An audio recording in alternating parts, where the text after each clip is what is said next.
Hello and welcome to Forever Rugby on Forever Sport, and some very important and breaking news out of the Springbok camp, as SA Rugby have sent out a statement confirming that both World Rugby and RASSIE ERASMUS have had fruitful discussions and a sit down. It looks like engagement is currently ongoing, and I think the main thing probably looks like there will be no further action between World Rugby and the Director of Rugby, and in fact apparently constructive discussion has taken place with both parties, which is a very positive thing for SA Rugby, and maybe sort of achieving the end goal towards what the whole sort of tweet and sort of situation that RASSIE ERASMUS was doing was sort of set out all to do. Before you look at exactly what the press release says and what this could mean, please do smash like on the video. Please do subscribe to the channel as well.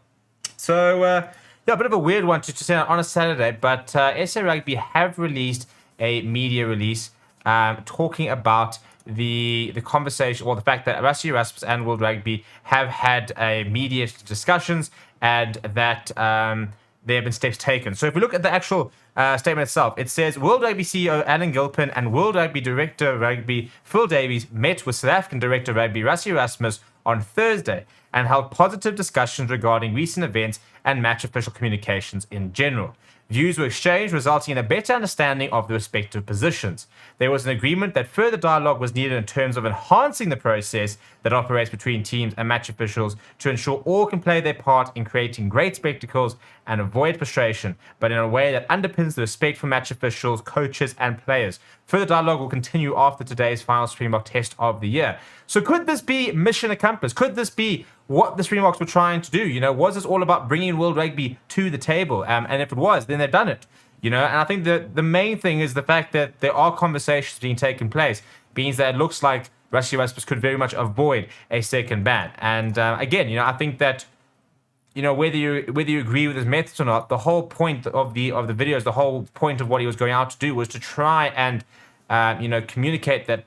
For me, I think, you know, the main issue was the fact that there was a lack of accountability or a lack of transparency regarding what was happening with officials' decisions and sort of, you know, the consequence and stuff like that. And I think the issue was sort of just a lack of transparency about the sort of the process involved in all of it. And, you know, I think it was probably quite an extreme measure to go with. But again, this could very much be mission accomplished in terms of now we've had the conversations, and, you know, the fact that they have engaged, the fact that they are coming out and they're saying that good discussions. RASSIE ERASMUS then tweeted about it and said, cool, now we can move on. So it does sound like the incident and the whole sort of scandal and stuff like that has pretty much come to an end. You know, I do think, I mean, for example, we're not going to see RASSIE ERASMUS dropping videos tomorrow after the English game. I'll be very surprised. But he literally tweeted the press release and said, thank you, World Rugby, and let's move on. So I think he's probably quite happy with what happens, and the main thing about that moving on is quite important. Interestingly enough, earlier today, he also tweeted a link to a Vimeo video, which is an event scheduled for the 30th of November at 6 p.m. We don't know what it's going to be, but it looks like that's going to be something happening in a couple of days' time. So I think it's positive. You know, I think the main thing is that, you know, we're no longer looking at like a Springboks versus World Rugby. It now looks like they have managed to have conversations, and hopefully it will be for the betterment of the game. And I think this is a big positive. I think regardless of whether you believe he was right or wrong, you know, I think the fact that the conversations are taking place are always good. You know, and whether they amount to anything, you know, the main thing is to make sure that, especially we need to understand that there are conversations constantly happening with the right parties to try and find middle ground, to try and better the game. That's one of the main thing, isn't it?